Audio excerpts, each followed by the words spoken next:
Okay. It's a long time ago. Calling to order the June 3rd, 2019 Hastings-on-Hudson Board of Education meeting. So we've got a more cake today, and and a celebration, which is always a great thing to do at these meetings, and celebrating some great careers. So we will get to that in just about 5 minutes, but Charlie's just going to walk us through, Dr. Wilson will walk us through some announcements first, and then we'll get right to the retiree ceremony. The Hastings High School Academic Challenge Team, you may recall, traveled to Washington, D.C. for the annual national championship competition over the past few days. The Hastings team is two-time defending small school division national champions, and it's quite a thing to note, quite an accomplishment. They did make it to the playoffs again this year, and then were finally eliminated on Sunday. So win or lose, they were there in the finals, quite a feat, and once again we congratulate them for another terrific season. Charlie, we won? Is that okay? I just No, we made it to the finals. Oh, we made it to the finals. For what? For the Academic Challenge National Competition, small high schools. And we're not even we're not the smallest high school, right? Yeah, so really... We were defending small school champs. It's fantastic. It happened. Pretty darn impressive anyway. We'd also like to extend congratulations to the 3 newly elected Board of Ed members. Congratulations, board members. Congratulations to all those involved in the Multicultural Book Fair, a great event by every account this past weekend. And we would also now especially well wishes and congratulations to our retirees, both those who could be here tonight and those who could not. I'm just going to read the names of those who could not be here tonight, and although they could not attend, as I understand, they had flowers delivered to their homes, we think. Good school. Yeah, their second home. The retirees this year are Elvav Steinbrauer and Kathleen Barnes, both special ed teachers, Jean Berry and Paula Higgins, both elementary teachers. And last but not least, we have 2 high school teachers, I'm happy to say, who are here tonight. And that's nice, so we can make a fuss over them. Do they also get flowers, or did they have to stay home? I think we have, we have flowers for you too. There you go. And we're going to introduce the 2 of them, and then their principal will say a few words. They are Kenneth Jernigan and Velva Edwards. Ken, why don't you come up for a second? Let's do Ken first. Velva back there.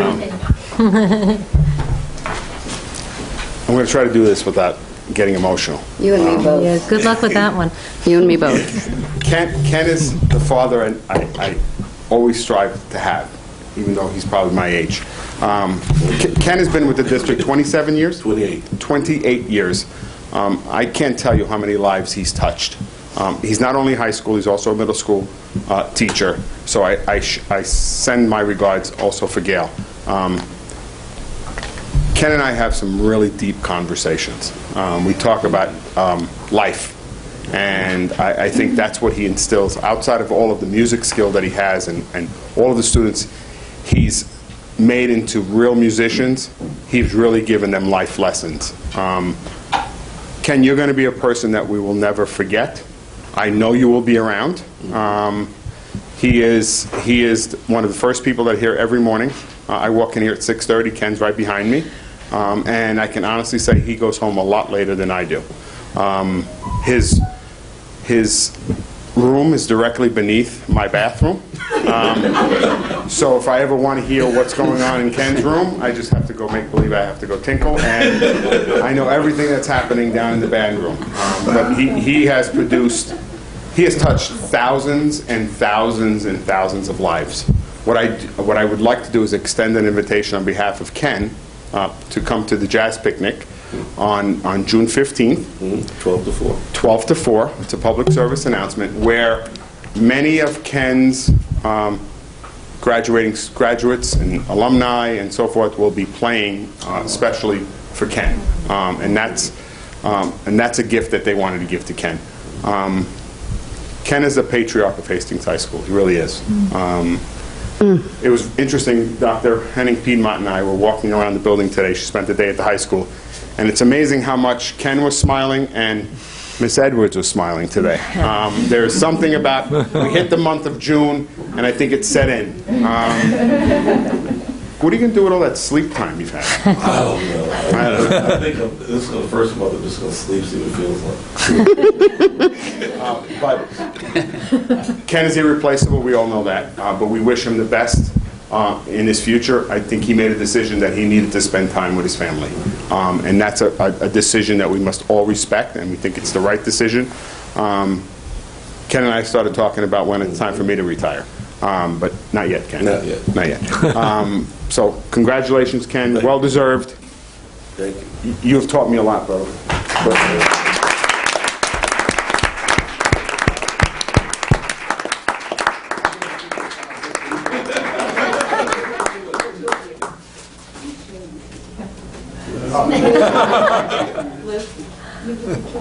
Yeah, I just also want to show.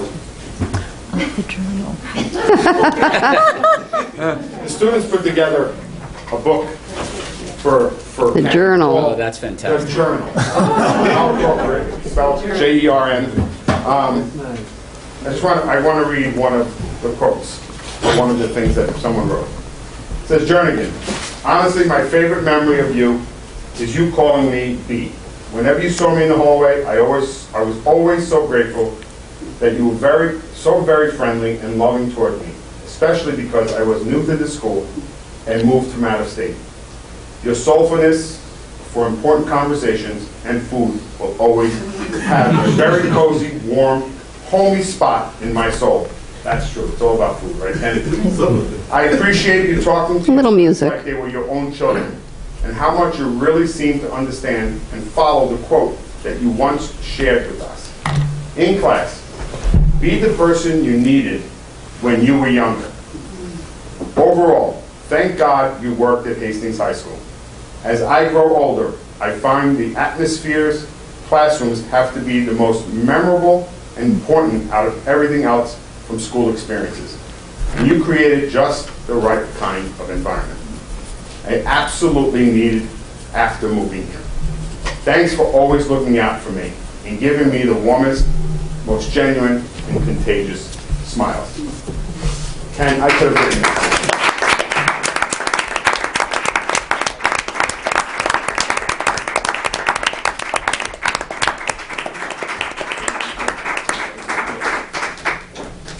Miss Edwards and Mr. Edwards, can you both come up?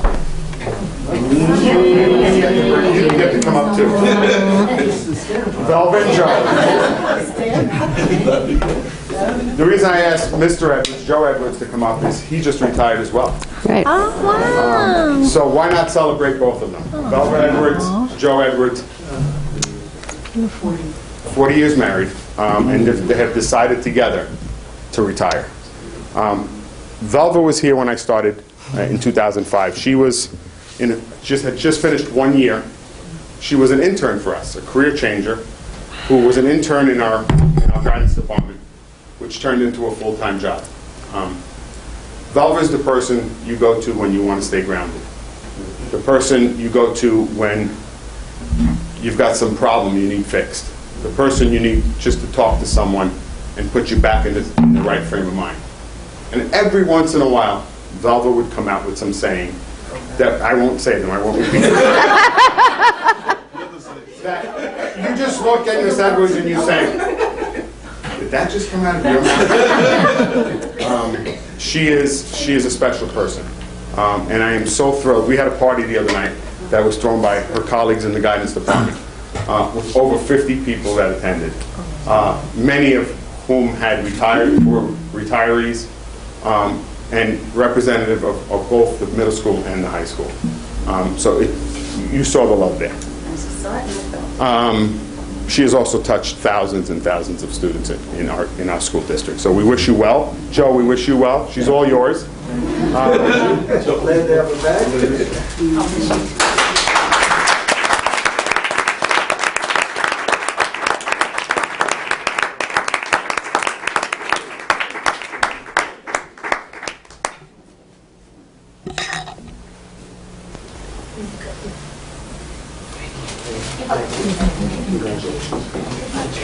So before we have cake, I'd like to say a few words. I don't know if you do too, Lisa. While we're doing public service announcements, we needed to change the date of the Broadway review. For those of you who are interested, it is now going to be on June 14th, and we're going to tie it in with Friday Night Live. In front of the VFW. Oh, awesome. So, I think Amy is I'm going sorry? to speak about the other retirees also, so it could be after, I mean, you can speak first, but Amy was going to, Oh, sure, I don't care. people who aren't here tonight, just in case you wanted to mention anything about them, too. I actually wasn't going to. Yeah, let it. Yeah. Go ahead, Amy. So unfortunately, we did give, to our retirees, we gave them a kind of a late notice about this meeting tonight, so some of them weren't able to attend, so we just wanted also to acknowledge them. Good evening, everyone. I wanted to speak on behalf of 3 wonderful teachers that we have at Hillside who are also retiring and moving on to the next chapter of their lives. The first person that I'd like to honor tonight is Kathy Barnes. And Kathy Barnes is a special education teacher at Hillside School. She teaches 2nd grade. And she came to us from having some experiences in Beacon beforehand and also in BOCES. And she has been a wonderful partner. In fact, she's part of a team. And last year, she actually said to John, "Don't you dare switch me," because she really is part of a wonderful partnership with another one of our teachers. Kathy is a real voice for students. And this year, we've changed our reading instruction program to start at the beginning of the day. And Kathy has really been instrumental in being a voice for our students and making sure that we really make the best moves for all of our kids. In addition, she continues to advocate for all kids, really working to make the ICT model as inclusive and collaborative as possible.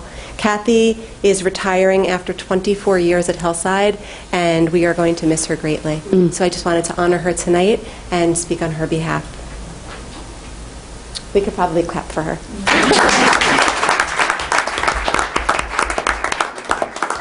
I know that she was sad not to be here tonight. Second, I'd like to speak on behalf of Jeannie Berry. Jeannie is a 2nd grade teacher at Hillside, and she actually started in 1989. Jeannie started teaching in 1974, and she's worked in 5 districts. She's worked in New Jersey, she's worked in New York, and she's worked in New Hampshire. So she came to Hillside with a lot of experience, and her experience is clearly evident. I actually was in Jeannie's room just the other day, and she gave me a full science lesson about the parts of a plant. And it was pretty amazing to me to see how the bee works and all the different responsibilities that the bees have.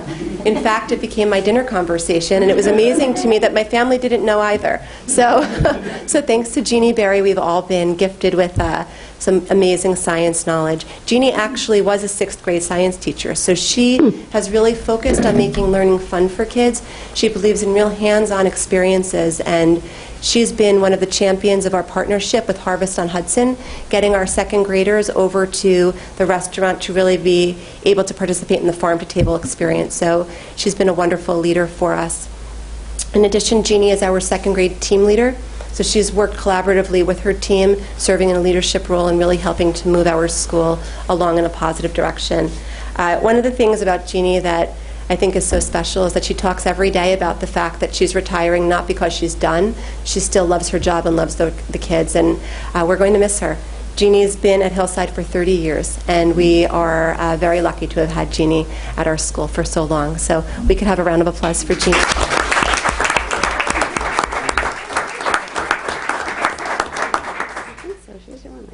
When I delivered the flowers today from the Board of Education, I told the teachers that I would be speaking on their behalf, so they're probably watching on video. So I'd like to speak on behalf of Paula Higgins. Paula has been at Hillside since 1990. In fact, Paula started as a student teacher and a substitute. So she really has been at Hillside from the very beginning of her educational career. Before she was at Hillside, she was an editor and a writer of the Enterprise. So that's pretty amazing that she's really been here in Hastings for her entire career. Paula is a 3rd grade teacher at Hillside and also a team leader. So Paula has been instrumental in all of the work that we've done over the course of the last few years, really looking at curriculum and moving the school forward. In fact, I knew Paula when I was at BOCES because I worked with her through workshops where she would always be leading the learning and looking to grow and looking for new ideas, and she hasn't stopped. She's continued to be a learner and a leader over the course of the time that I've been working with Paula. Paula also has co-chaired our elementary post office, where she gives youngsters the opportunity to write letters and actually mail them and have them delivered right through our own school. So that's been very special, and she's been a wonderful, given students a wonderful opportunity to be able to write and see their letters have real purpose.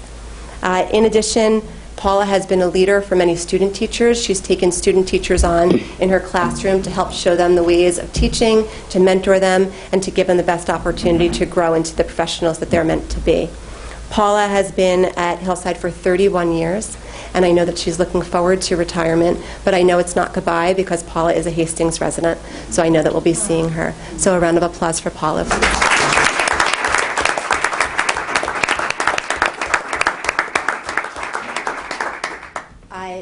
Three exceptional teachers, three teachers that have touched the lives of many, of children, of families, of teachers, of parents. I know that there are many, many parents that have been very grateful to the work that Paula has done with their children over the course of time, Jeannie and Kathy as well.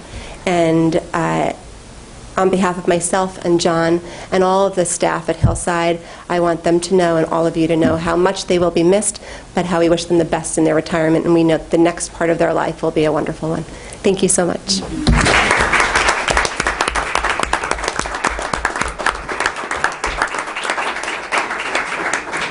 Thank you, Amy. So I think I should have followed Lisa's lead and taken some notes, because this is going to wander a little, but first, I'll just say something about the Hillside people briefly. None of them were teachers who my family had contact with, but certainly they were all people that we all knew about, even, or the kind of teachers that everybody wanted to have.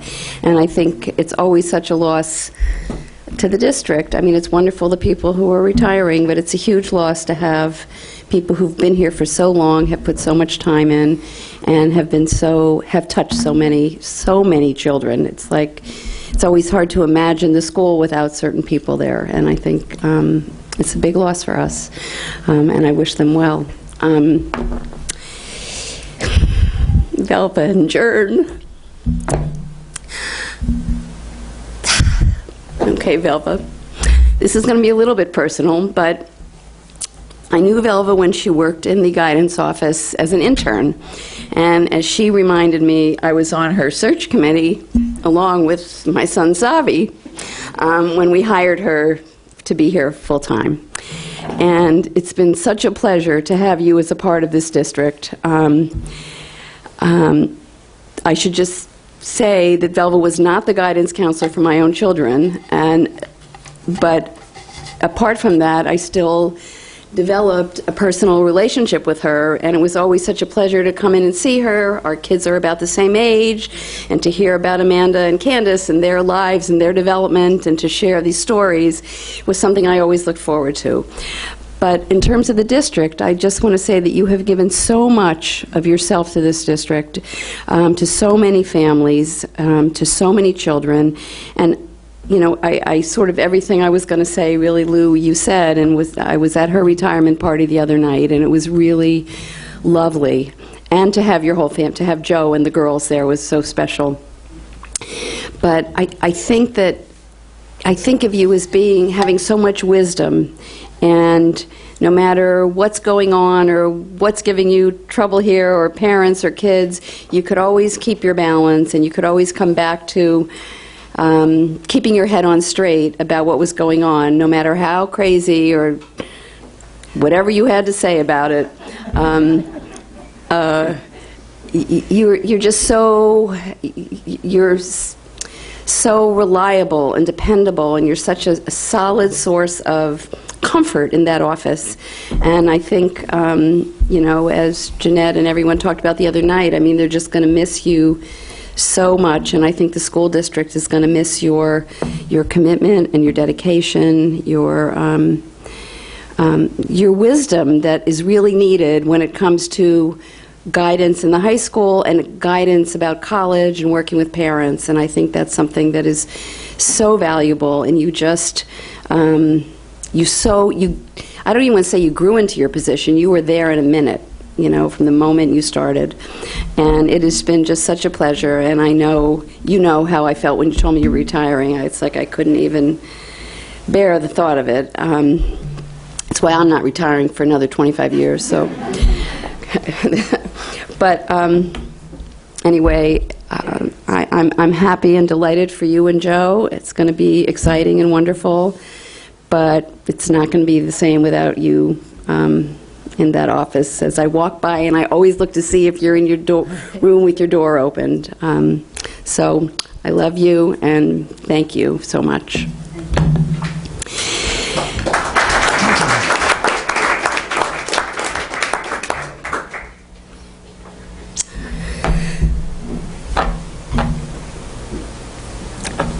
I've always dreaded this day.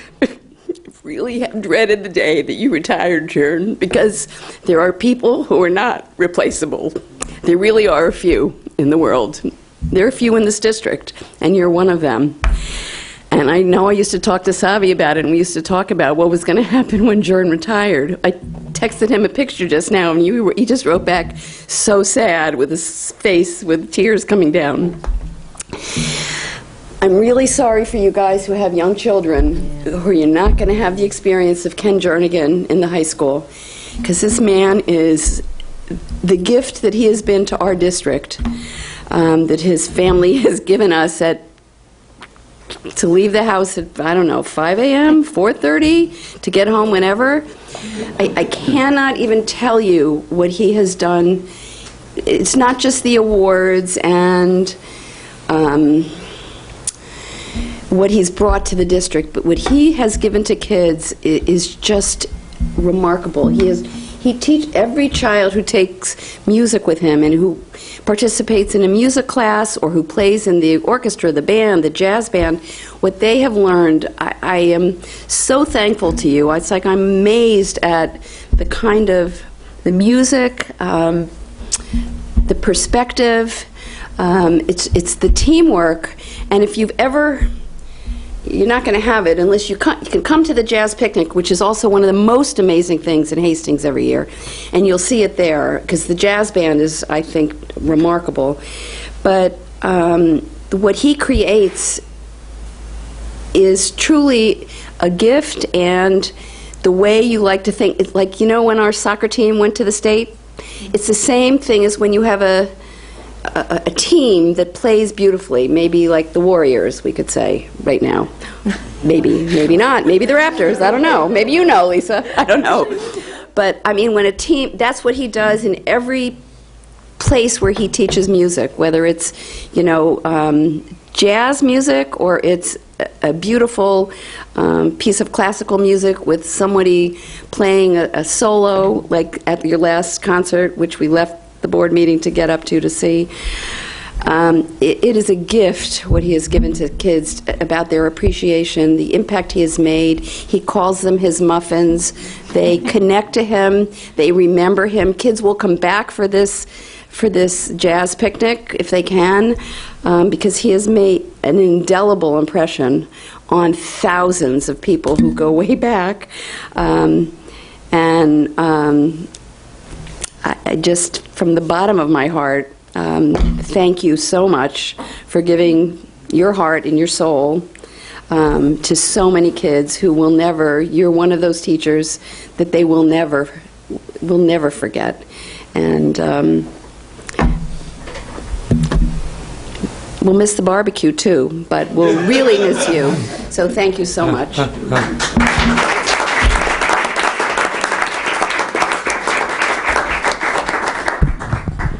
And I'll just follow up. Forgive me if I'm scattered. I'm very jet lagged. I flew 8 hours today. For the Hills, I'm only going to speak about the people that I've had personal relationships with. Paula Higgins. My daughter had Paula. Well, she didn't have Paula. She had Debbie Troop back in the days when Paula and Debbie co-taught. And what I can say about Paula is she was right there. If there was an issue, she would call me at 10:30 at night to make sure that my baby was going to be okay the next day in school. And as a mother, what more can I ask? She's a nurturer, she's an educator, but she just brings that extra, I don't even know how to say it, but she helped my daughter grow so much in that year, and she wasn't even her main teacher. So Paula, my deepest, deepest thanks to you. Velva. Velva, both my kids had you as their guidance counselor. And it's so funny, all these words we keep hearing about you: lucid, grounded, warmth, even, solid. I mean, I could walk into your office a nervous wreck, and I walk out feeling great, feeling like it's all okay. It's all okay. And we know that life has gotten crazier, not just for us, but for our children. But those who are lucky enough to have you have been centered and grounded. You helped my children find the right college. It wasn't about the best college. It was about what was right for them because you knew them and you worked with them. I'll never forget 9th grade, walking in with my son, and high school was new and we didn't know what we're doing with this. And there you were.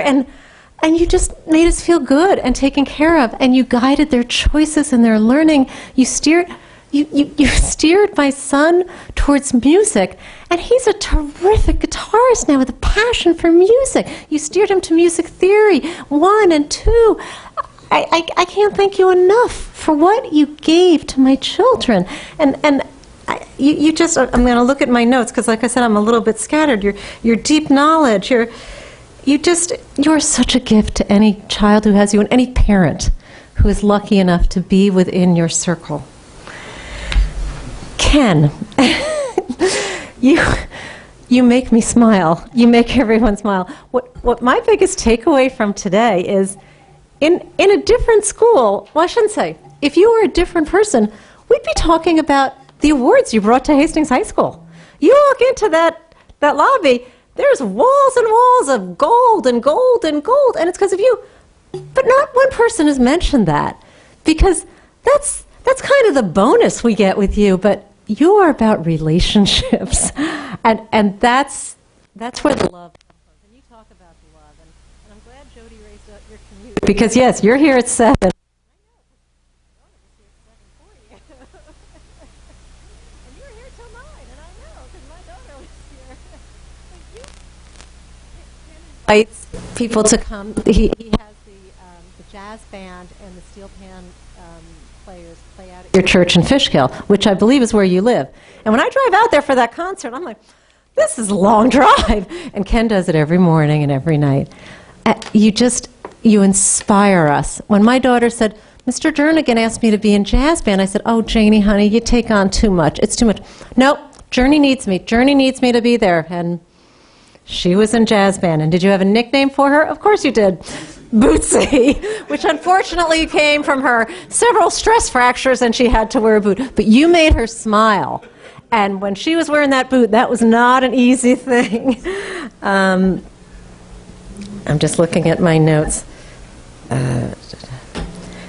I also wanted to say, I know you guys are retiring, but as somebody who is also in a position of retirement, I know that retirement isn't really retirement.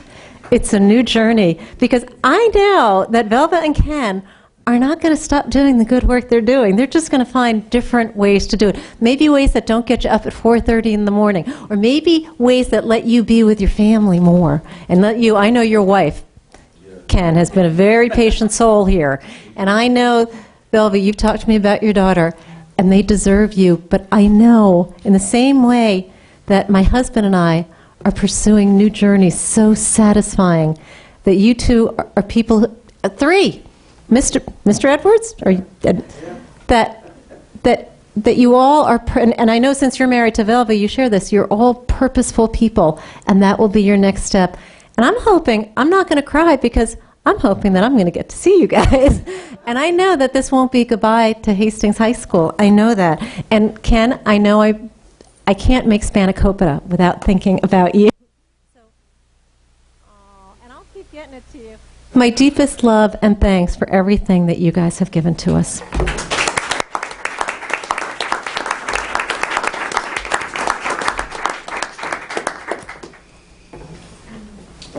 Wow.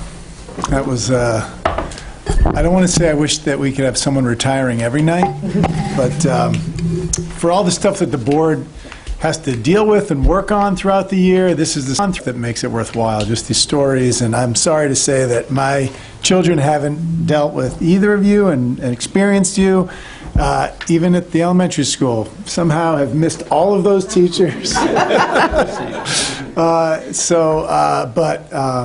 This is, I mean, 30 years for two different teachers. I mean, just the tenures are just tremendous, and the impact. So thank you so much for everything that you have done, and I'm assuming will continue to do as you move forward. Thank you. I believe there's cake, right? Okay, so why don't we take a break for about 7 minutes and get some cake to celebrate. Thank you. Great. So we're back.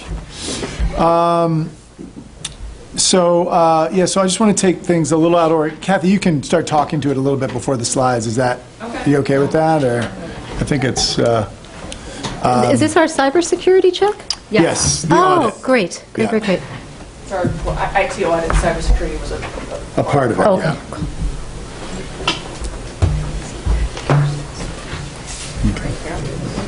Okay, so So, and we have this is in board docs for, if anyone's got a computer there, but... And this is just a presentation, though, that is not, the actual reports in the board docs, but we can attach this, it's like 7 slides as well.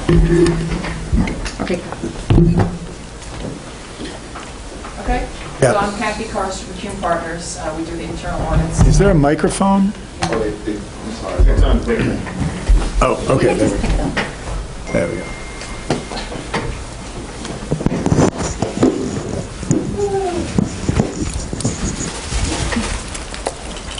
Okay, is that better? Yeah, perfect. So we do the audits in the district. We did an IT audit this year based on our risk assessment. I'm just going to go over the scope, procedures, our audit ratings, findings, and audit recommendations. If you can get the next, that's what's on the next slide there. And then if you have any questions at the end, we can go over any questions. So our scope was to evaluate and assess the adequacy and effectiveness of internal controls surrounding the district's computing environment and management oversight. The period of review is this school year, which all the way up until April 30th, which is when we started the audit. And our procedures were performed in accordance with the international standards for the professional practice of internal auditing. The procedures we performed, we reviewed policies and procedures, interviewed various staff members, spent most of my time with the IT person from BOCES.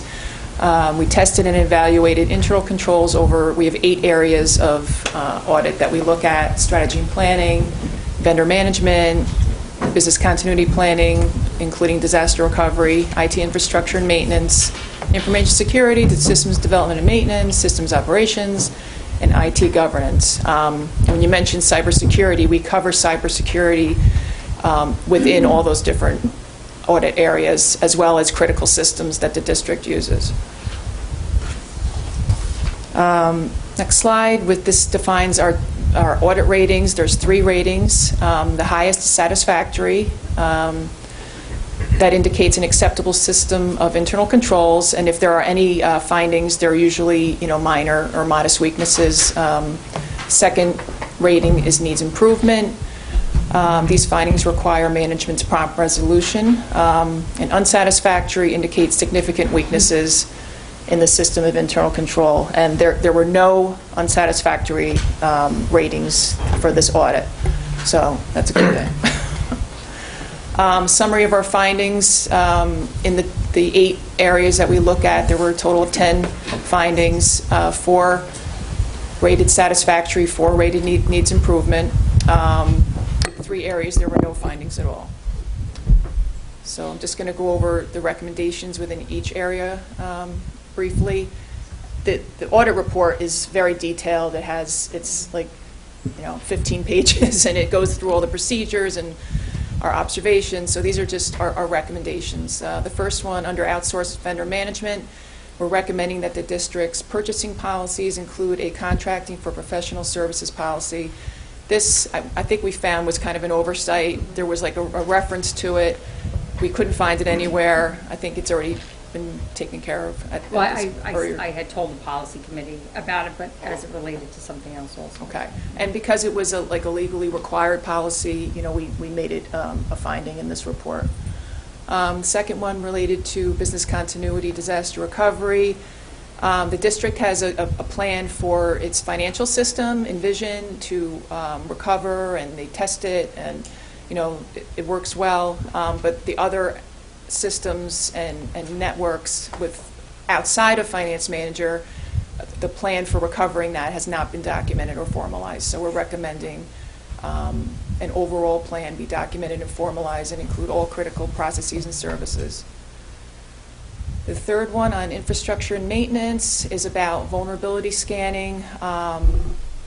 When I requested the latest vulnerability scan, they ran it, but we found out that it's not done on a regular basis. So we're recommending that this be done on a regular basis to identify if there's any outstanding patches that need to be applied. Next one, under infrastructure and maintenance, we recommend that the district ensure that procedures are in place to track and reconcile portable devices. This is related to the Chromebook carts. The carts, right, not the one-to-one, the carts themselves. Yeah, the carts They're themselves. Yeah.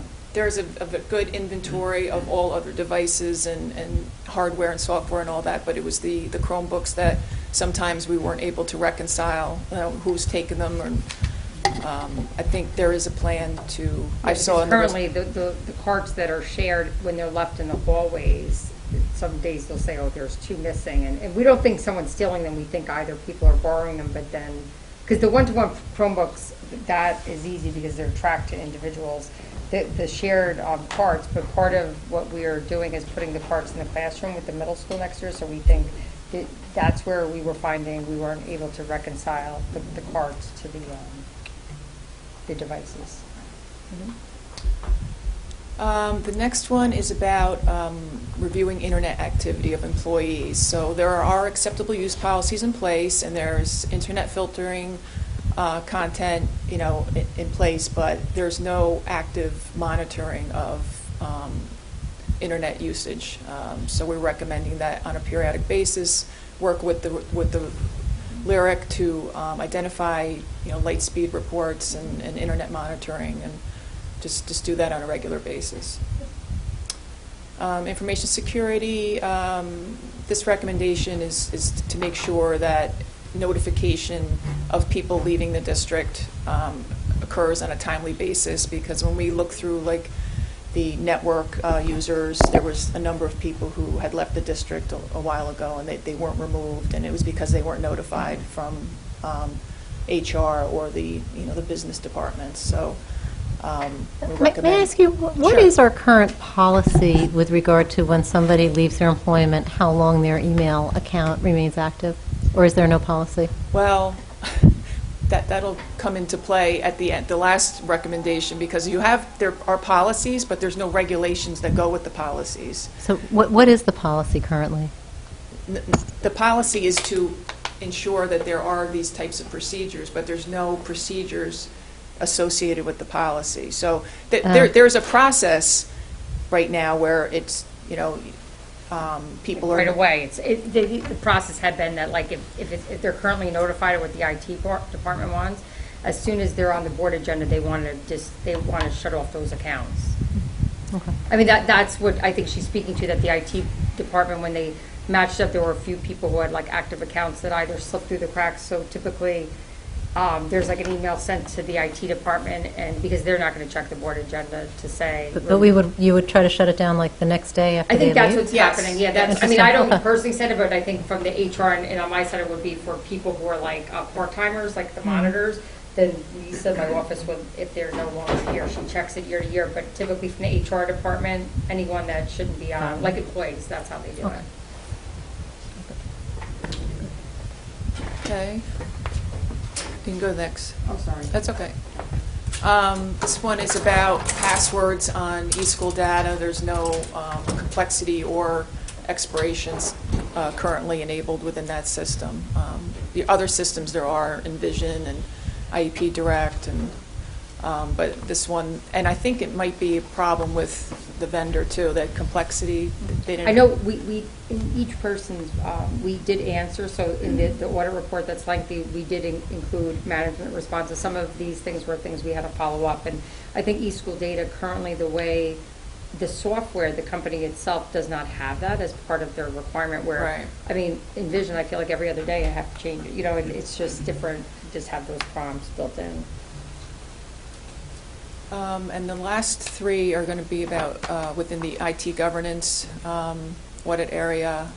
One being that cybersecurity training should be provided to all system users on an annual basis. And we had talked about the different options for that. I already have it, yeah. Yeah, because there's always issues with email spoofing and people clicking on things, and formalized training is what we're recommending. The next one is about signing off on the acceptable use policies. This was just, we found one that was not signed off on. And, I think, these have all been responded to and, agreed upon. Last one is, like we were talking about what the policy is. You have the district should have password policies and policies on security administration, but there's no documented regulations and procedures that go with the policies, so we're recommending those be documented to support your policies. And that's it. Yeah, that's helpful, and it was helpful to see your responses already of what's being worked on, which is in the report, if board members haven't seen that yet.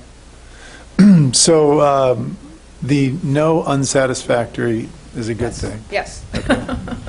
And these things seem like they're pretty manageable. And one of the things, I don't know if some of the board members recall, there was a time that, and Kathy, you can speak to maybe the thing that was previously like the SAS 75. There was a time that with BOCES we were having a hard time getting them to confirm that they were having that rating, or you can speak to that, and that had been a prior audit comment that we had, but that now has been rectified. Yeah, they have a service organization control report. I go to the Lyric, I look at their systems, I reviewed their audit report. It's only been in the last few years. Yeah, that they finally have. But now that's implemented, and we can review that. And so that gives the districts comfort that they have controls in their environment to support your processing. So there's no additional risks you're concerned about with us using Lyric? Right. And by reviewing that report, and because there were no testing exceptions, it was a clean report. They gave an opinion validating that. So. Do any board members have further questions at this point? No?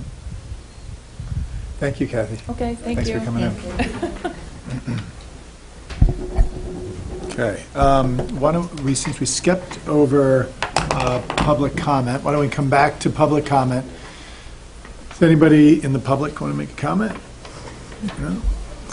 I think Lisa's afraid of falling asleep, so we'll pass it over to her to... Thank you. I had asked, I assume the board members will make comments, if they choose, about Nanisha's service to the district during the board comment time, but I may fall asleep, so I did write something. And I will congratulate Allison and Sylvia and Doug on their elections. And I do, so forgive me for reading, but at this point I'm going to fall asleep on my microphone if I don't read. Nanisha Nunez joined our board in July to help us fill a last-minute vacancy. From the moment she was sworn in, she emanated grace and respect, not to mention energy and enthusiasm. She brought a new viewpoint, the view of an educated, smart, involved young person. She's only 29. Her voice is the same kind of voice that's lighting up our young electorate.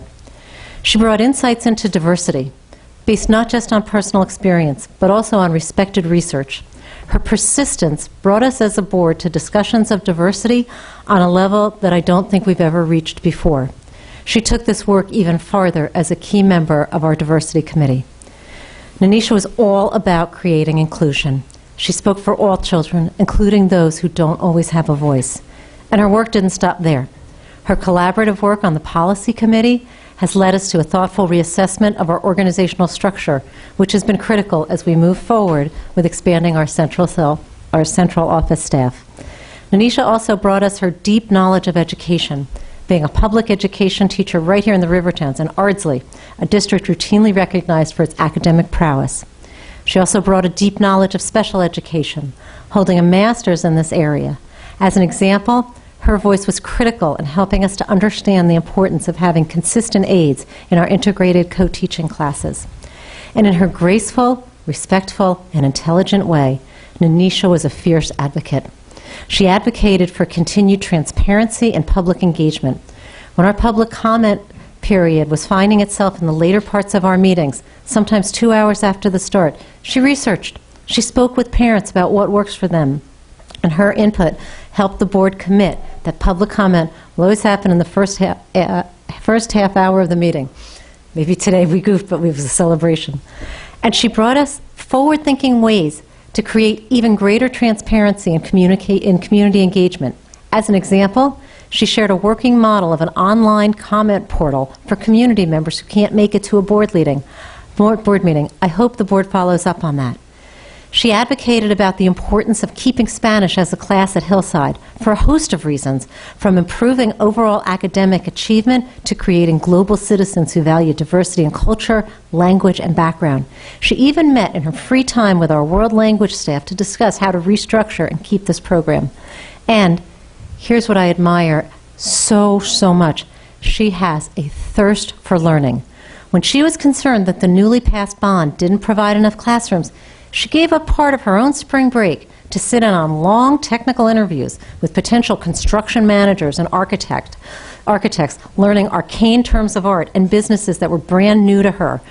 We have her, in part, to thank for the hiring of a top-notch New York City architectural firm whom we expect will design an excellent, environmentally sustainable, and flexible design for Hillside. I could go on, and I very much hope that our district will be lucky enough to have Nanisha Nunez serve again on our board at some point in the future. She is someone who cannot easily be replaced, and I'll speak for the board. We expressed our deepest gratitude to her for filling in this year and adding her intelligent and truly inclusive voice.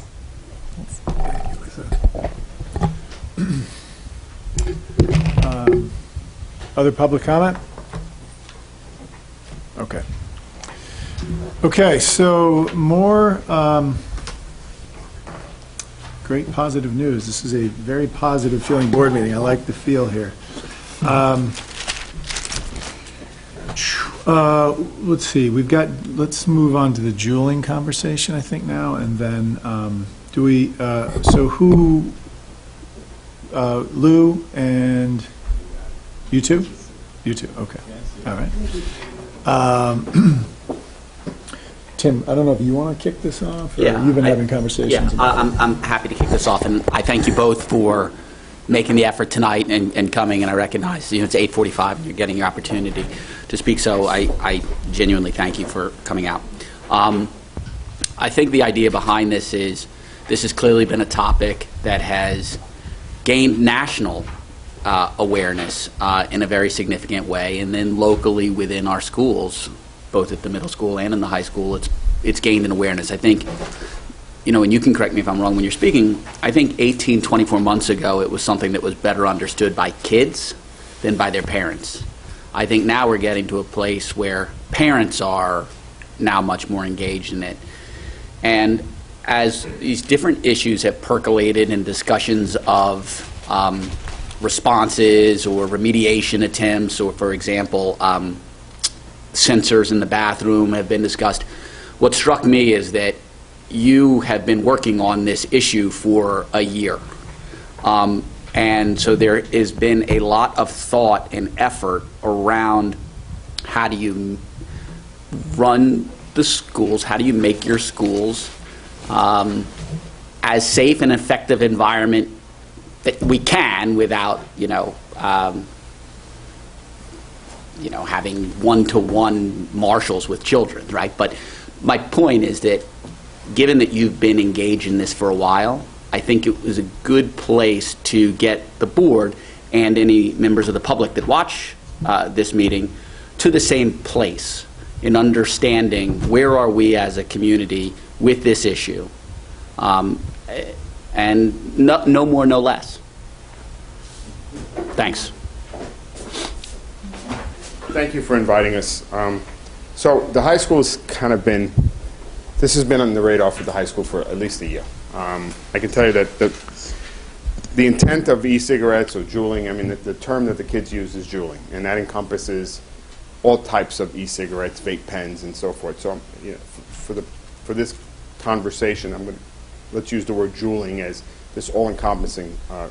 The intent behind it was to have adults stop smoking, and to do that, and to not get all the tar and all of the other chemicals into a system. So they developed these jewels with levels of nicotine in them to try to have smokers wean themselves off of smoking. Well, Juul got smart, and all these other companies got smart and decided that they were going to market these with flavors and so forth, and it appealed to kids. So this has become the next generation of smokers, as when I went to high school, kids used to smoke in the bathroom, and now kids are juuling in the bathroom. So the difference is that the levels of nicotine in Juul pens, to start, let's start with the nicotine, is so high, and students or teenagers and adults puff so many times a day that one Juul pod equates to a pack of cigarettes.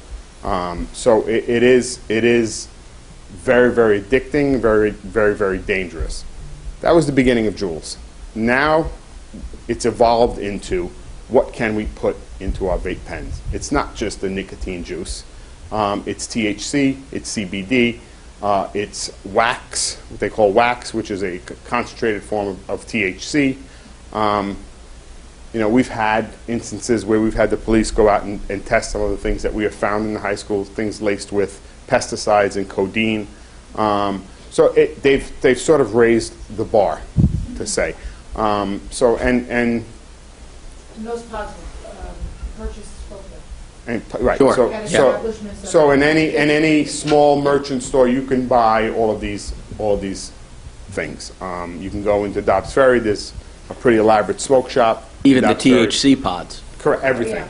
Everything. They sell the CBD oil apparently at the farmer's market. Yeah, no, for sure. The CBD is legal. So what we've done, I can only speak for the high school at this point, but what we've been doing since the beginning of the year is twofold. One, educating our faculty.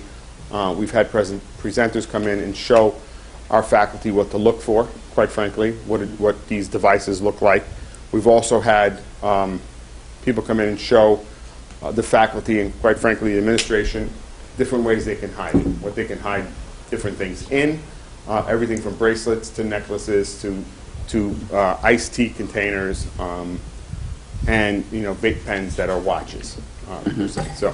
So we're trying to educate our faculty into what to look for. We're also trying to educate our students on the harms of vaping.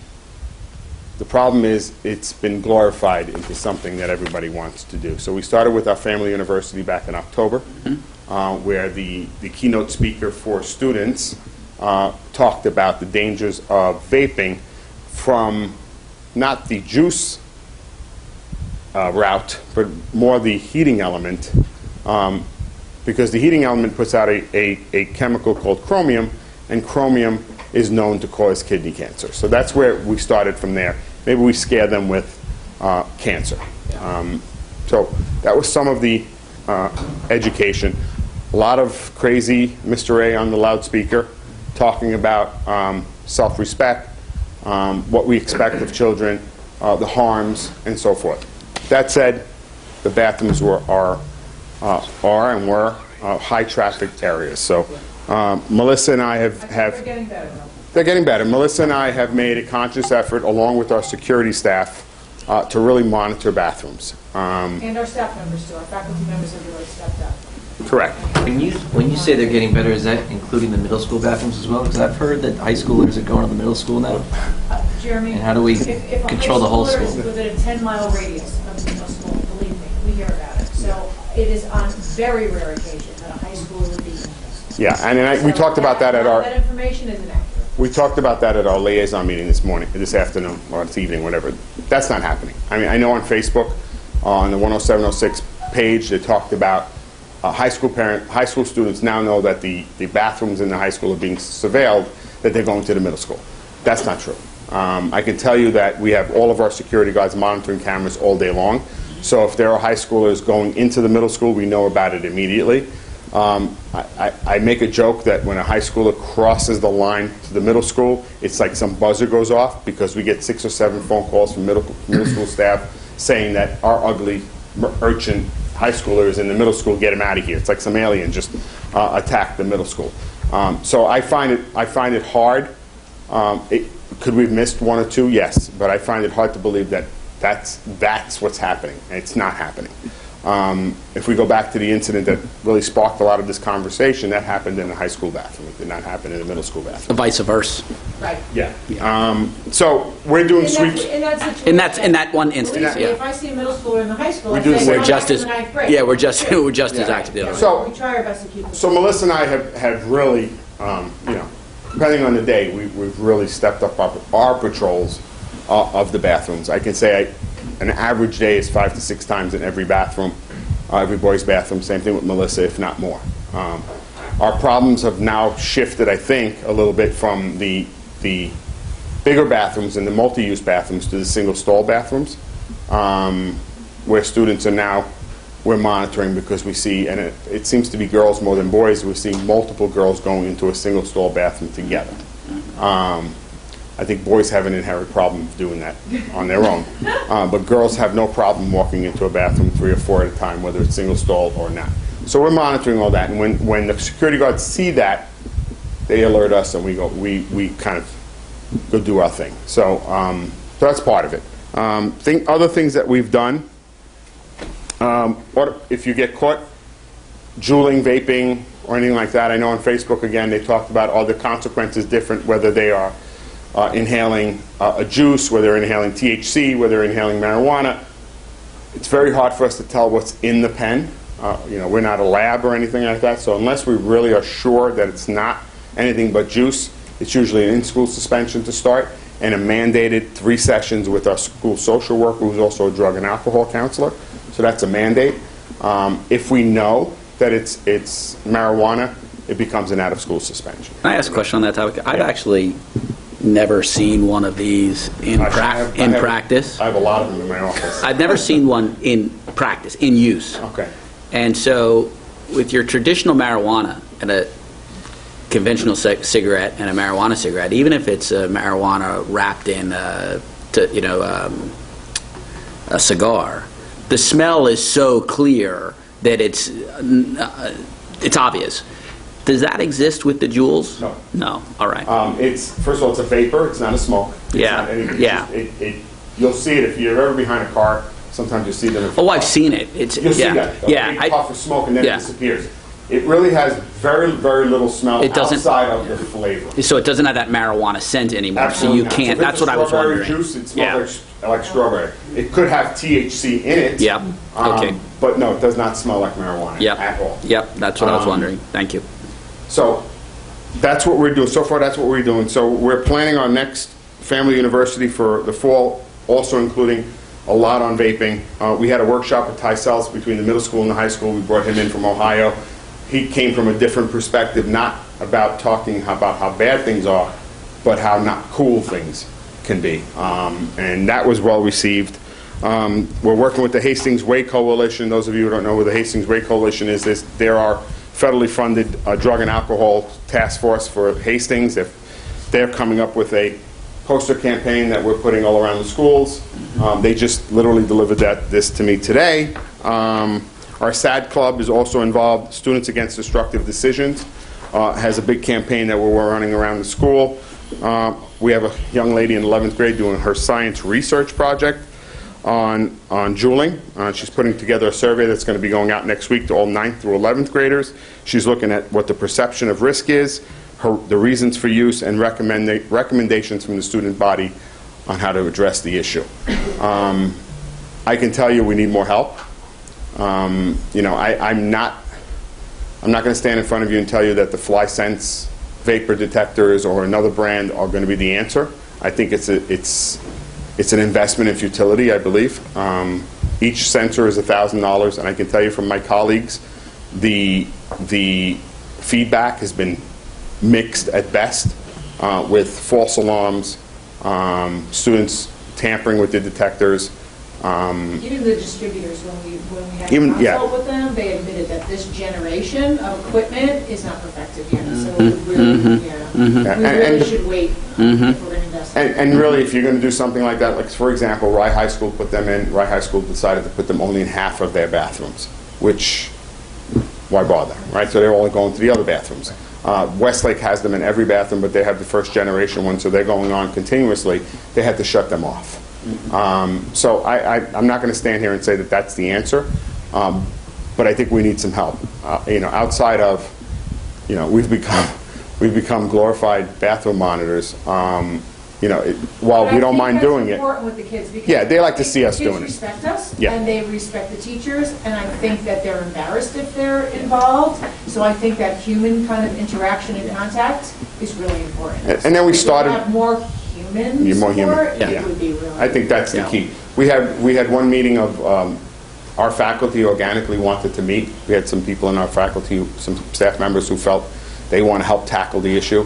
So we've had one meeting, a lunchtime meeting, just sort of brainstorm. We're going to add some students to that committee. I think that's a good first start. I know we've reached out to the middle school about putting together a joint task force. I think it's more about getting the word out and educating people. It's going to take time. It's a new culture that students are seeing. I can tell you in colleges, my son comes home and tells me at college they're vaping in class. And there's really, the professors don't really say anything about it. So it is definitely, in my opinion, an epidemic. It's not inexpensive. So for us, we have an advantage because I don't think our students have the discretionary funds to go out and spend all this money on that. So when we see a group of students together, that usually makes the hair on the back of our neck stick up a little bit, and then we kind of push our way that way. But we've seen a decline in the number of students that we've caught over the last couple of months. But it didn't end. We caught somebody last week. There's also there are mixed feelings with the parent community. Yeah, that's the some next. parents condone it. Some parents smoke with their kids, or juul with their kids. So it's we can have reactions from parents. Thank you very much for being diligent and following through, and we can have parents. Oh, I told them to keep it at home, or oh, I'll come and pick up the juul. Yeah, I think it's an important point for both the board. It's very, very difficult Yeah. to manage that. Yeah, I think it's a super important point. And another reason I was appreciative that you come and do this is that for the board and for community members watching to recognize, righteous indignation from, one parent or one parent cohort or something on 10706, that doesn't mean that that's the view that every single member of this community holds. So we have to try to do what's best for the school and the ability of teachers to teaching kids to learn, but recognizing that it's, go ahead. The most important point to make is I'm not going to tell a parent how to deal with that situation. That's really up to them in their own home, but this is a public school. Yes. And there are rules and there are legalities that have to be followed, and we have to have this be a comfortable, safe environment for all students, regardless of your background or your thoughts or your ideology. So if you want to allow your kids to do it at home, that's your business. But in this school, we have to make sure it's a safe place. So I think that's really the message that we need to get across. We respect everybody's, opinions and ideas and values, but that's for the home. For the school, it's all for this. Yeah, agreed. Thank you. And Melissa, I'll just follow up with you. By the way, I'm not being rude with the newspaper. There was actually an article in the New York Times a few days ago that the FDA is forcing juul to prove scientifically that its net health benefits outweigh the harm. And juul is offering hundreds of thousands of dollars and can't find a decent scientist to take it on. And they also did confirm what we know, that it goes far beyond our school with an FDA report that 21% of high school seniors used an e-cigarette within the last 30 days. So by no means is this just Hastings. But I want to follow up on what Melissa said. It can't just be a school issue. It has to be a family issue. To those families who feel that way, that if parents can't rely on the school to teach their children not to smoke, kids know it's bad for you. We don't have to teach them that, although I love the point you're raising about the chromium, because that's different. But you need, Gail Kipper at the last PTSA meeting talked about a video that Dobbs Ferry did, and it was really great, and I encourage everyone to look it up. And it's kids talking, and they said, what do we want about juuling? We want a dialogue. We want a dialogue. And I know parents get skittish because they think, oh, maybe I did things. What if kids know that? And what I would say to parents is you have to find a way to have that conversation. I told my kids, I smoke cigarettes, and you know what I said? Don't start, because one day you're going to have to stop. And nicotine is so addictive. It is so hard to stop. Don't start. And have these dialogues. You know, periodically, I did it with my kids. It was uncomfortable at the beginning, and then it's like, okay, it's mom's continuing discussion, but we did it. And now we have open talks. Without the work at home, the school can't do the job. You can police, but you can't accomplish it. The other thing I was going to say is nicotine is so difficult to quit. It's one of the most addictive things. We have kids who are addicted who need help. Is there something that we can do as a district to try to help kids quit? You know, an amnesty program, hey, we're here. So those are my comments. And thank you all for the incredible work you're doing. Everything you say. My only concern is we do have students who are addicted to nicotine. The problem is not only nicotine in those pens. And, you know, when they can go into a local small deli in downtown Yonkers and pick up an item that's laced with codeine and pesticides, and it's marketed as mango juice, that's scary. Yeah. And that's what sends our kids to the hospital. On the flip side of that, I'm not going to paint every parent with the same brush and say that we're not getting support. We're getting a tremendous amount of support. But I've had conversations with some parents who are very indifferent, and I think a lot of it deals with ignorance. I think that parents just are not educated in the topic and believe it's just vapor, and don't see the health risks behind it. They're not really seeing the dangers behind it. And that's what we're dealing with. I mean, I had a suspension meeting in my office where the parent was texting the whole time that I was talking to her, and then said, "Are we done?" And off we went. So, you know, we don't mind fighting those battles, but you know, we're trying our best. If there's anything that I can stand up here and ask for, is just help in that manpower. Yeah, that's you know, the more people that we can be circulating, whether they be security guards and us and so forth, we'll still be going to be stepping up our patrols because I think it's important that they see us. But just, you know, everyone, you know, we're having conversations. Jamming up kids. I mean, No. that's really establishing a rapport between the adults in the building and helping, and they can help educate those kids. Yeah. And I think relationships with those kids. And some teachers are, you know, uncomfortable having those conversations with kids, and that's okay. Yeah. But the ones that, you know, we can get to that place where they can help us are volunteering to serve on these committees and kind of brainstorm ways to help, and are walking into bathrooms and not turning around and looking the other way, because it's a problem. Has there been any effort to connect with the Hastings Police Department, at least in terms of the vendors that are in Hastings itself? I mean, there are obviously other opportunities, Yonkers, Dobbs Ferry, or even the internet to get devices, but at least if we, I mean, technically the age is 18 to buy these things, and has there been any effort through the Ways Committee or other ways to get the police department involved with our local vendors to stop the retail sale to under 18? I want to say that our kids are not buying them in Hastings. Okay. You know, we've spoken to, the police are intimately involved. Student Assistance Services is another resource that we use, is intimately involved. The Way Coalition. Like I said, the two hotbeds are the smoke shop in Dobbs Ferry, quite frankly. And there's a right, we call it the dirty pod place in Yonkers, but it's a known place to go buy pods that are laced, which they say with THC and other things, but turns out they're laced with even more dangerous materials. So the police are well aware. They're intimately involved, yes. So I think the benefit of doing this is Valerie's here as the incoming superintendent, and I guess 1, 2, 3, 4, 5 of the 7 board members. Well, I guess all the 7 board members, as the 2 recently elected board members are in the room as well.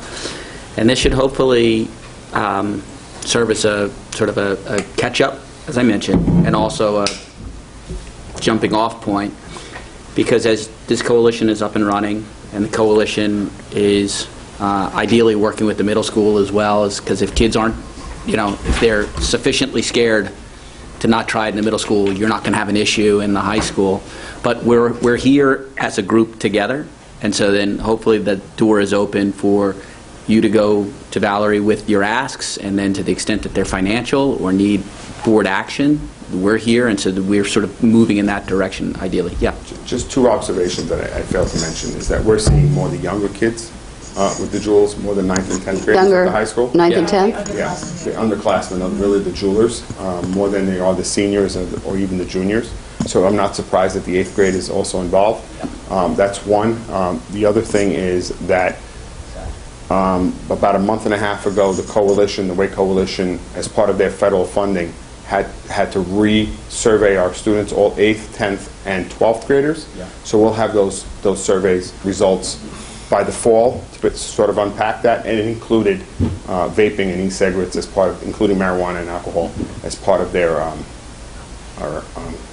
results. I can tell you one thing they did tell me was that opioids are not really, and heroin are not really an issue in our community as far as high school or middle school. That's good news. Yeah, which is good news. Which is good news. So they left the other stuff out, which means we're still dealing with Even prescription drugs. Right, even prescription drugs, but Yeah, e-cigarettes, which is great. high, alcohol, and marijuana. Those are your big Yeah. 3. So when you Can I get the make- results, maybe you'll, I'm sorry, Yeah. just be sure to share them with us. Can I make a request? Because, let's not kid ourselves. 7th and 8th graders, my daughter tells me that, it's more than just 1 or 2 kids. Sure it is. Could we align everything that you guys are doing for middle school parents as well? So this family university, could we have a middle school and a high school work together on all this stuff? That's already been planned. We planned on bringing in the middle school to Family University this October.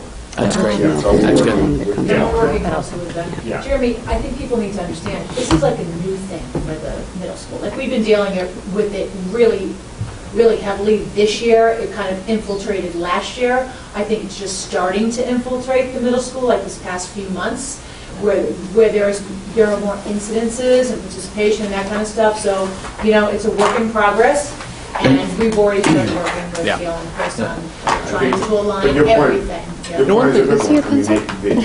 We need to kind of catch them up. Yeah. And one thing too, Lisa said, everyone knows smoking is bad.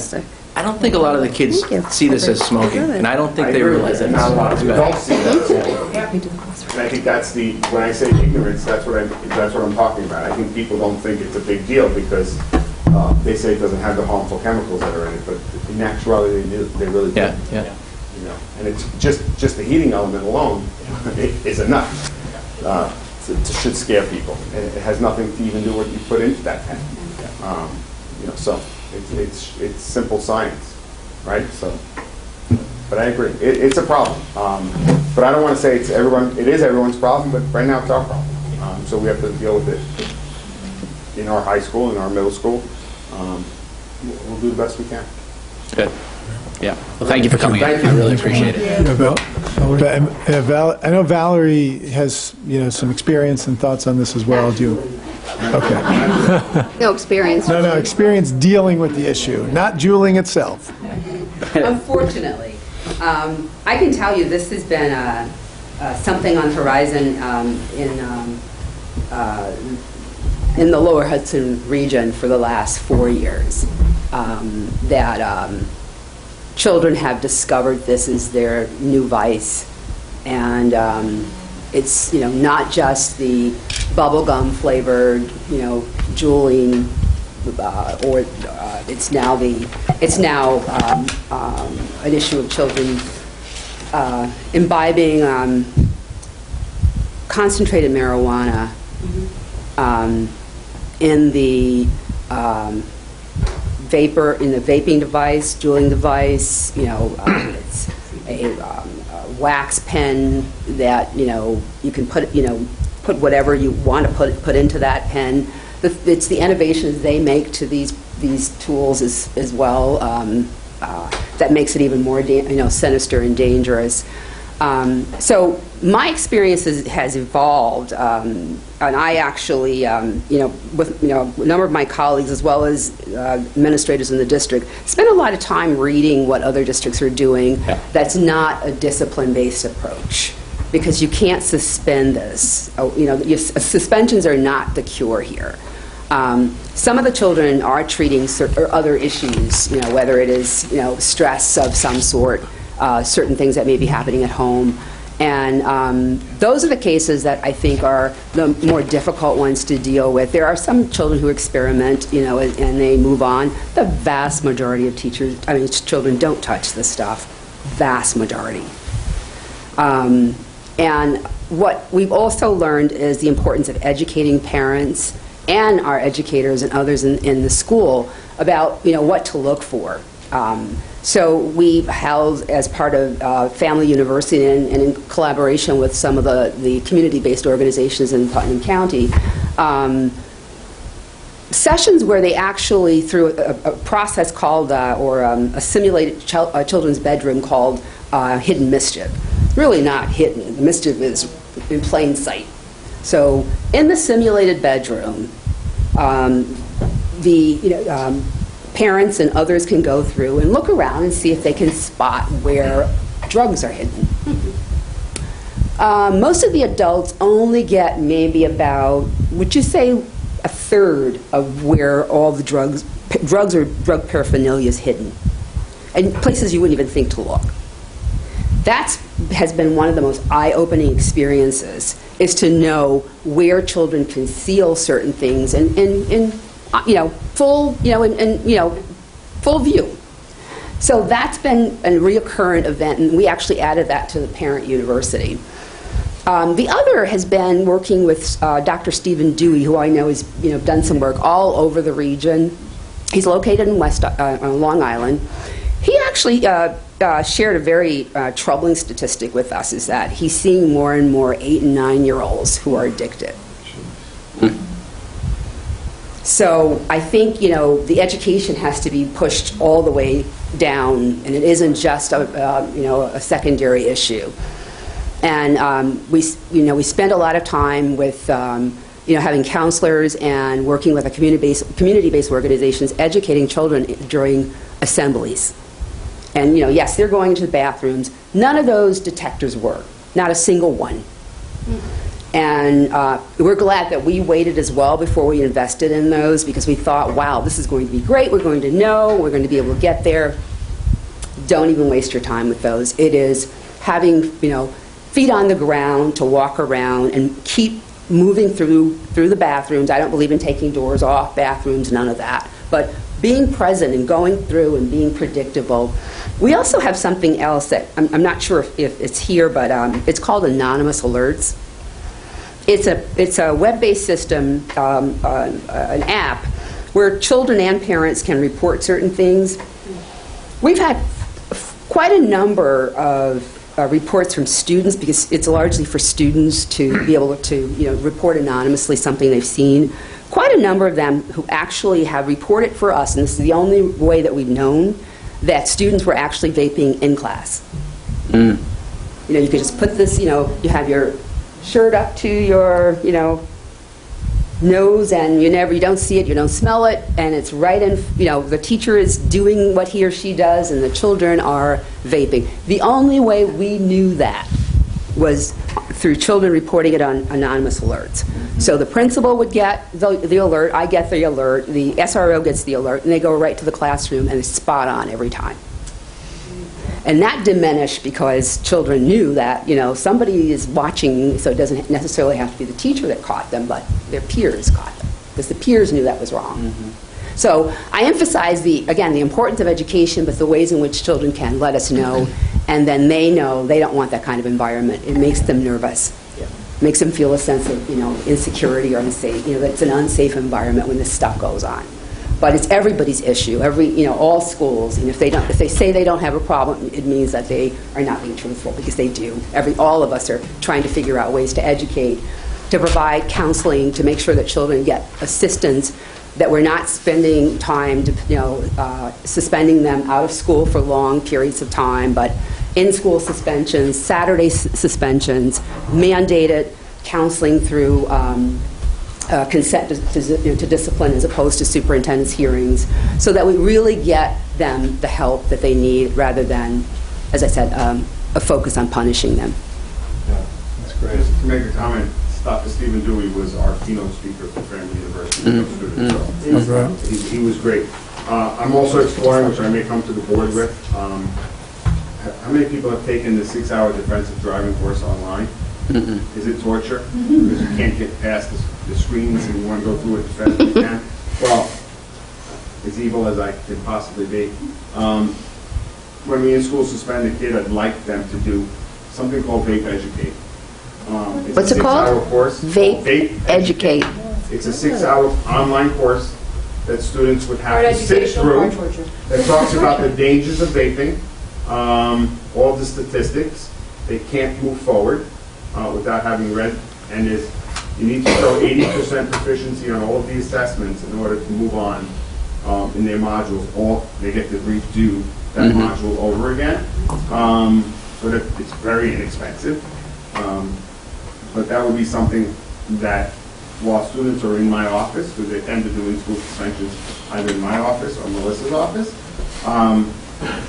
and I can't help myself to engage with students, and we have a good time, and that's not the purpose of in-school suspensions. Maybe they can do a 6-hour intensive course on vape education. That's great. Both to educate them, and also as not so cruel punishment, so they can't just sit there and listen. Very inexpensive. I think it's $15 every time we do one, so it's really expensive. So that's something that we're looking at as well. The districts are doing in no way am I leading the charge in this. Other districts are doing that. So just wanted to put my 2 cents in. Yeah, that's great. Great. That's great. Thank you. Yeah. So if you guys will forgive me, just 2 final comments from me, and then I'll stop on the topic. And thank you both thank all 3 of you for coming and giving the effort and sharing the information. The first comment is that statistic about 8 and 9-year-olds is somewhere between scary and also just baffling. And I think as I watch my 9-year-old, he's 9. I don't know anymore. No. But they age quickly, and I think Hastings is a bit more sheltered maybe than a lot of other places, but they are getting a lot of access to information, and it raises you set off a light bulb a little bit to me, whether if at earlier age, if it's 3rd, 4th grade joint assembly, to just start the awareness and what's age appropriate for them, but to generate the awareness. So I think that's a really interesting. It's so new that we're not anywhere close to doing that yet, which is reasonable. This is not a failing on our part. It's just how new it is. So that's really an interesting point, I think, to follow up on. And the second point is just something I want to share with my board colleagues that I think you already know, but I just think this is an opportunity to do it, which is it's important to understand this issue from the standpoint, obviously, of the harm that it does to kids and the addiction. That's the first and foremost.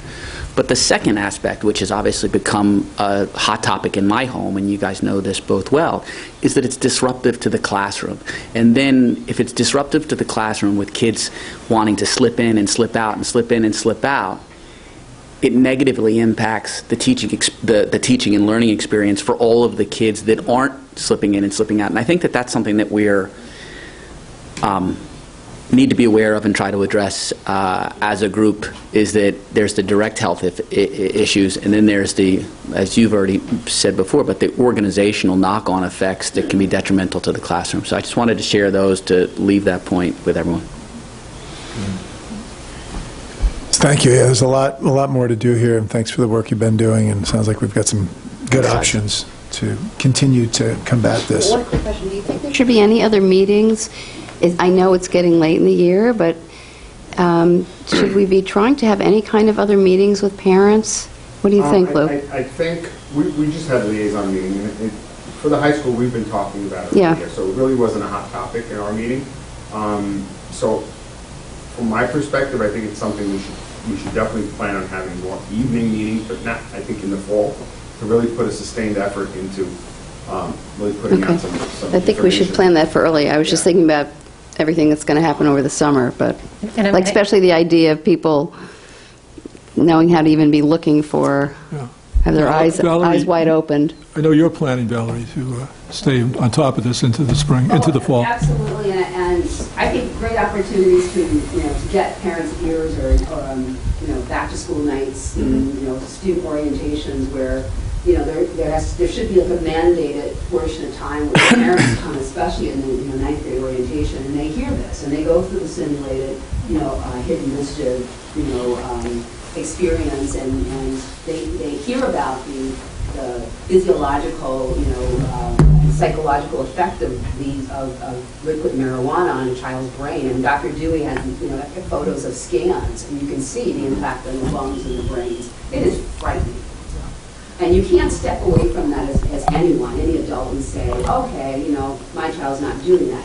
It has to, foster more conversations and ways for us to understand, for children who may be addicted or who may be deeply involved, we have to get them help. We have to. It's our responsibility. Unfortunately, I haven't yet encountered a parent who has dismissed this issue as being kind of like kids will be kids. Because there's a real heightened awareness, certainly with our social workers and psychologists and school counselors. And if a parent ever, made a statement like, well, you know what, we do that at home, and I told them not to bring it to school, that would trigger a call to CPS in my folks. They would see that as a form of neglect. That if you're admitting that you encourage this behavior at home for a minor, and then you're not, you're okay with it, and you're indifferent, that would be knowledge. Adults having that knowledge would put us in jeopardy if we did report, and let's say that child then had to go to the emergency room over the weekend. So I just want to put that out there as kind of, well, we certainly can't control what's at home, but we can act on information that tells us that potentially the child is being put into some sort of danger through the permissiveness of something that's happening at home. And just one more follow-up to Jody. I will say credit to our administrators that they have been on this issue as it's been growing. I mean, Lou and Melissa, I think I'd say for the past 3 years, this has come up very, very frequently at the PTSA parent meetings, and I'll say probably for the past 2 years at the Farragut meeting with the one that we had 2 weeks ago. It would be nice to pull in other parents. I mean, the PTSA meetings are standing room only, so we do get parents, but they are the parents who tend to be more involved, so it'd be nice. But I do want to say there certainly has been quite a bit, so. Family U's a really good venue, too. I mean, we were heard. shocked and pleasantly packed. surprised at the number of parents and students who showed up. That's great. So, I mean, that's going to be a real theme embedded in a lot Yeah, of the workshops. it's good. And I think with your 5-star reviews, you're going to have even more people now, too. Yeah, I anticipate that. And we're including the middle school as well. Yeah. Okay, so we'll obviously be hearing more about this in the months to come. Thank you for everyone who shared their thoughts, great thoughts. So I want to just move on to 5A. We'll come back to the business items. Lisa, do you want to stay for the appointment? She's leaving. Yeah, sure. You want to just do that first? Yeah. Waiting. 5A. So does anyone have any questions about the appointment documents that you've seen? I do want to say I am thrilled to have Melissa coming. I've heard nothing but wonderful things. I did want to just put on the record, I had 2 concerns just about the contract itself, nothing to do with Melissa. One is that the salary exceeded the amount that we had budgeted, which sets us up for a tough position next year, and that for the first time, at least that I'm aware, we're including tuition reimbursement. And I know we have other staff who are pursuing doctoral degrees like Melissa who don't get that, and I'm just concerned about sort of opening up new doors. With all that, I am thrilled and excited, and just welcome you with open arms. anything else? Let's. Well, if I may, I am absolutely overjoyed that we had you to come to us. We, as a committee, started off by looking at something like 130 resumes. We then had, I don't know how many of those turned into interviews. And I got to tell you, you were by far the best candidate we could hope to find. And I also had the pleasure of looking at Melissa's, I should say, getting references. And the references were raving. And these were people that have outstanding reputations in the educational field throughout the county. And they know you from teaching with you or having you as a student or working with you as a colleague. And they just raved. They just raved about you. And I know how much this position means. I know that for so long, curriculum and instruction has been neglected. And I realized myself this year the absence of that position, and it's been absent now for a couple of years, has really done damage to this district. And so you come in, Melissa, with a great challenge, but I believe you're up to it, and I know a lot of people have been waiting for this day that you arrived, and I couldn't be more happy for Hastings that you're here. We wish you well, and happy to, I'm sure, see you appointed tonight. Yeah, I think that I'll reiterate something that Lou shared when we had the group interview, which is, I think everyone is just overwhelmed doing so much stuff, and I think that the position is as much about just supporting and kind of the creative, innovative, thoughtful, new, different curriculum strategies. I think that whether it's a school district or what any of us do in the business world these days or educational world, we're just all feel like we're drinking from a fire hose, right? Which is we're just all inundated trying to get through the day transactionally. And I think one of the reasons why this position, I think, is really important in all school districts and here, which is to give another thinking partner to district leaders and to the superintendent, and to allow that ability to brainstorm and think creatively together.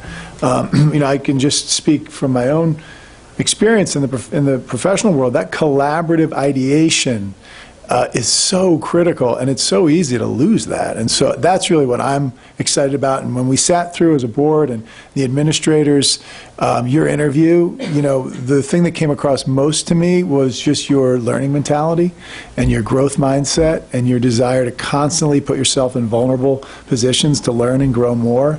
And so I really look forward to that in our district, and you being another thought partner with, the rest of our administrators who are doing, some great work around here. So, so with that, I will. Do I have a motion to approve the contract for this position? So moved. And a second? Second. All in favor? Welcome.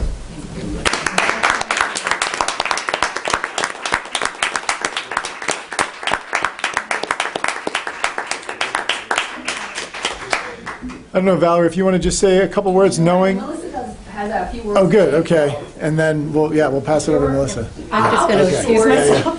I'm sorry, I had to make Oh, no, absolutely. And you stayed awake, which is wonderful. Thank you. I know Melissa from the Tri-State Consortium. That's where I met her.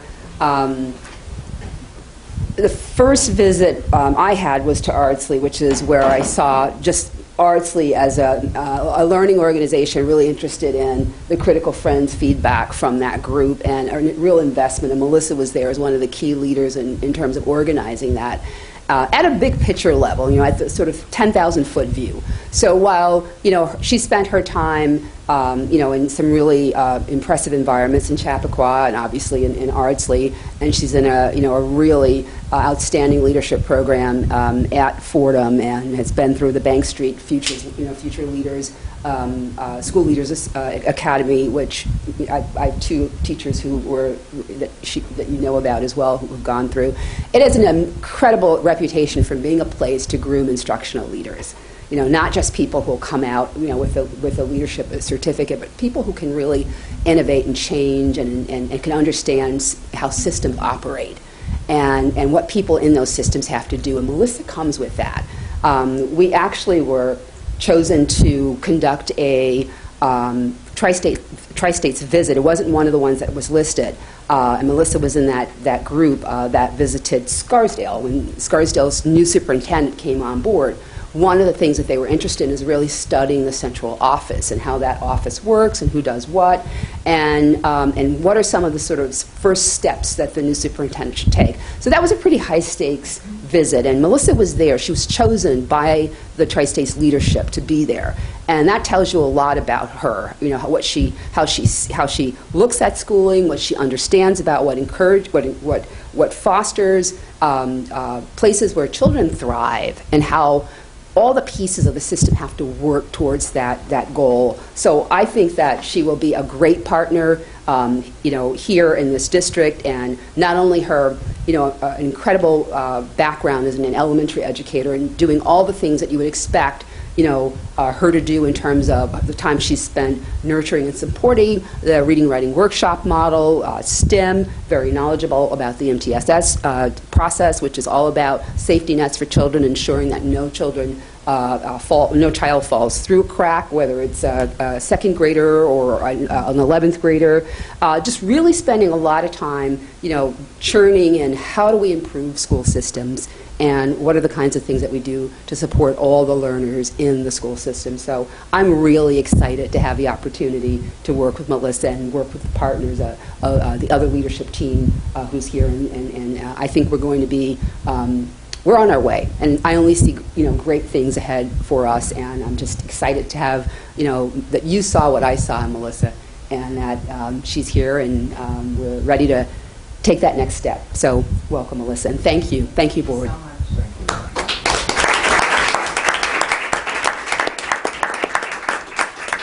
So I couldn't be happier. I'm thrilled. Thank you so much for your support. And I know, having worked in the river towns for the past several years, that Hastings has not only a strong reputation for academic excellence, but really a respect for the whole child. And one of the themes tonight that has emerged throughout this evening is all around relationships, thinking about change and not just technical fixes in the bathroom, but really thinking about what do we need to do together, and uniting across different buildings, thinking about the system, and being able to join and build relationships and partnerships that will allow the work to move forward from a place of really adapting perception and thinking about what the learning needs to be, rather than just, those quick fixes. So I'm especially excited to partner with Valerie, having known her from the Tri-States region, and all that she said about that. I just have developed a very deep respect for your work as a leader and the perception that you bring to the table. So having a partner in Valerie is really fantastic, and I'm very, very eager to work with you. The wonderful building leaders, faculty, the staff here, you are known throughout the region as being absolutely stellar, and it's really an honor to be joining this community. So, throughout my whole process, going through and meeting everyone, I've really been struck with the warmth that everyone has shown and the thoughtfulness with which the process went. And I look forward to getting to know everyone and just really building those strong relationships and partnering and moving things forward. So thank you so much.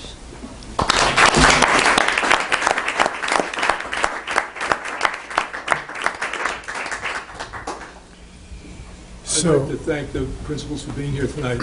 Yeah. Do they really have to stay? No, that's No, what they I was don't have going to to say. stay. But Yeah. let me just say one thing before you get out of here, and then you can go, which is, I am super looking forward to seeing how your respective teams come together and work through the 1920. Like, I'm super pumped. I do want to Super say fun. one thing as well. We are ready. Good. I wanted to just say one thing to Melissa and Valerie. And I think we talked about this a little bit. We've had a lot of people kind of come through here and not make it, or kind of get pushed out. It's my commitment as a board member. I think the whole board feels that way. Is that we have a long-term vision for you guys. We're not looking to see instant results. We talked about this when we actually changed it to an assistant super position.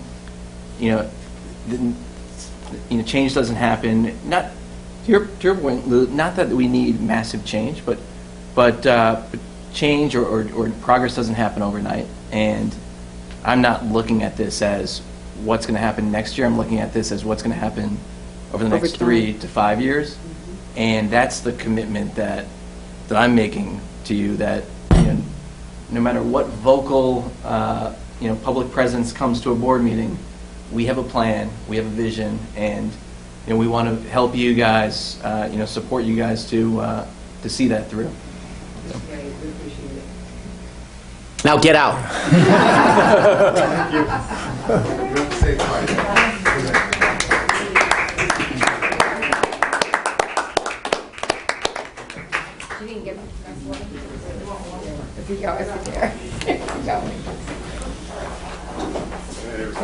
Good night. Yes, thank you. Thank you. Thank you.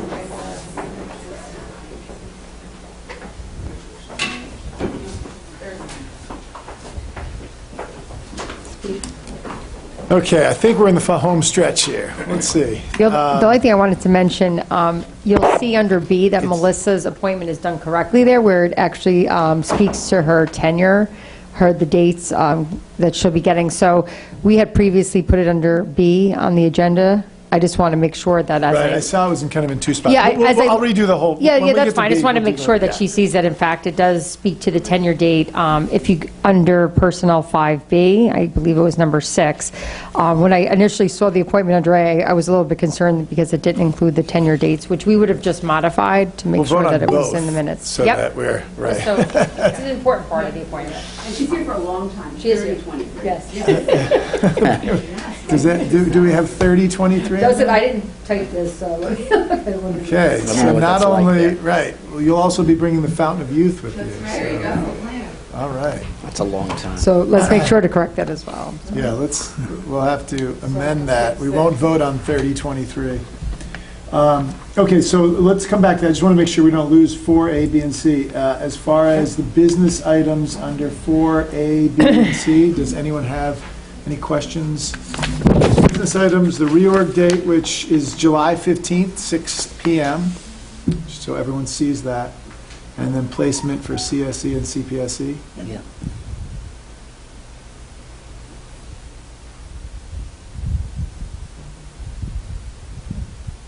Questions? Wait, did you get, Okay. oh, sorry. Janine, can we vote on all three together? Do I have a motion to approve 4A, B, and C? Yeah. So moved. A second? Second. All in favor? Okay. 5B, appointments. Did anyone have any questions? One question on, Yep. I guess that's an amendment on Joe Grasso. It is because of the nature of his work as a guidance counselor in the high school. Typically, the guidance counselors work about 10 days over the summer preparing, working with to make sure the kids' schedules are completed in time. So we initially appointed him for the end of August, but we needed to bring him in a bit earlier to work with the guidance department.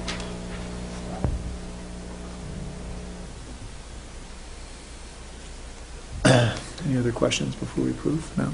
Okay. Do you have a motion to approve 1 through 11 with a change to Melissa's tenure date to this century? Or millennium, maybe. Is that even, that's a millennium. It's a millennium. Okay.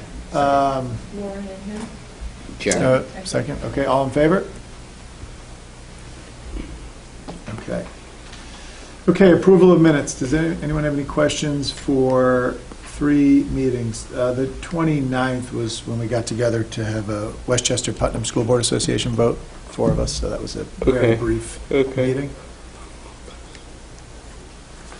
Do you have a motion to approve minutes from the 7, 21, and 29? And second? Second. All in favor? Okay. Committee reports. We kind of covered a lot of the health and safety, because we talked about juuling. Yeah, so what I was going to mention, Janine, I don't know how you want to handle this. I can write up some minutes from the health and safety meeting that we just had last week, and as Doug had mentioned, the majority of the meeting was actually, we did speak a lot about the juuling and about the security and kind of some of that. I think that was the main focus, so. My we can favorite part of that meeting was... the chief? The police chief was there, and he's talking about this, and teens, kids, and the security consultant goes, "Chief, do you have any kids? Do you have any high school kids?" He goes, "No." He goes, "I didn't think so." He said, "Chief Vasali, do you have any high schoolers?" He goes, "No." He goes, "I didn't think so." The consultant was essentially saying that it's complex. Well, because There's we a lot were of talking problems. about, it started, they spoke a little bit about juuling, and then that conversation evolved He's had kids to here, parties hasn't and he? drink, parties that were kids' high school drinking, and then that's, I think, where part of it, Yeah, so- it was kind of a funny moment, it was even funny, it he was did funny. laugh, but, well, I can write up some. So we'll cover that minutes. next Yep. meeting then. Lisa said she'd give the diversity report at the next The meeting. next meeting, okay. And finance, we didn't meet We again, didn't that was a meet. We haven't met carryover, and I since- think that should yeah, be we haven't- incorporated I into the think May that was part of the 7th. minutes, so I don't think we need that. No. Okay. Okay, so look at that, we're pretty, second public comment, anybody? Okay. The only thing Lisa asked for, but she's not here now to discuss it, she wanted an update on the hillside enrollment, which I have, but I can either just distribute it to you just, as we just look at it in terms of our sections for next year. But I think for next meeting, we can speak to it. We usually give you an update on the kindergarten, that's the long term. You want to give an update on Jesse's? Oh, sure. So I guess for the next meeting, and Jesse did provide, Jeremy, the last meeting, Jesse spoke about the coaching, and Jeremy had raised whether, if he thinks that if the district would be willing to pay some of the fees that some of the volunteer coaches would be required to pay, would that open up opportunities for having more volunteers? So what I will do is I will send around to everyone the information that Jesse provided in terms of costs. I just didn't want it to be forgotten. And then the board can think about if that's something we want to pursue of offering that. But like I said to Jesse, I think we would have to put some qualifiers in, because you don't want to pay all this money and then people either don't do it or Yeah. they go coach elsewhere. So I think we need to think about it. But I think it was important to know, like he had said, that's been a challenge that people A have to. lockup in their contract. Yeah. Yeah, exactly. You're free, but you have to. Reimbursement. So, yeah. So I will send that around, and then we can discuss it the next time. I'll attach it to the agenda. Okay. Do any board members have comments? I think we kind of covered a lot of those during the meeting, but any? This was a great board meeting in terms of, I don't know, different parts of The district. the district. Yeah. I agree. Okay, do I have a motion to adjourn the meeting? Please, let's adjourn this meeting. I so move. A second? Second. Okay, all in favor? Meeting adjourned.